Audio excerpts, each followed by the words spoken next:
আর আমাদের ভারতবর্ষে বলা ভুল হবে, এখন আমি তো পশ্চিমবাংলার কথাটাই বলি, পশ্চিমবাংলায় 80% লোকের 8 থেকে 10,000 বেশি ইনকাম করেন, পুরো মাস তার মিলিয়ে করতে পারেন, কিন্তু চাহিদা তো অনেক বেড়ে গেছে না, অনেক বেড়ে গেছে। তার একটা বাড়িতে যদি একটা বাড়িতে যদি 4 জন থাকে, 4 জনের কাছে মোবাইল, তা তো 3-4-1200 টাকা সেখানে লেগে গেল রিচার্জ।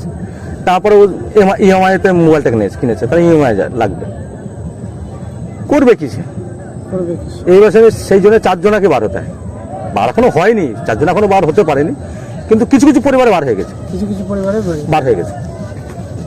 মনে হয় আগেও আর কিছুদিন লাগবে, আর বেশি দিন সময় লাগবে না, আমাদের ঘরে সবাইকে বার হতে হবে। তাহলে এইবার সবাইকে যদি বার হতে হয়, তাহলে আমাদের কিন্তু এই যে আমাদের ইনকাম 8 থেকে 10,000 টাকা বেশি ইনকাম কেউ করতে পারে না। তুমি সব মিলিয়ে দেখবা, যে যাই যত তীর মারুক, এর বেশি ইনকাম করতে পারে না পুরো মাসটা ঘিরে।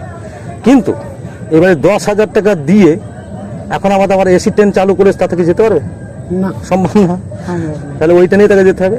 এবার ওই ট্রেনে যেতে গেলে এখন তো যে সংখ্যা আছে তার থেকে তো ডবল হবে আর কিছুদিনের মধ্যে, তখন কি হবে? তা এই জন্য ট্রেন বানানো এখন প্রচুর দরকার। আর আমার একটাই রিকোয়েস্ট, স্টেশনে একটা করে ওষুধের দোকান, এটা কিন্তু নেই, দেখবে রাখা উচিত। আর স্টেশনে তো সকল সময় মানুষ থাকে, একটু পরিষ্কার থাকলে মানুষ সুস্থ থাকে।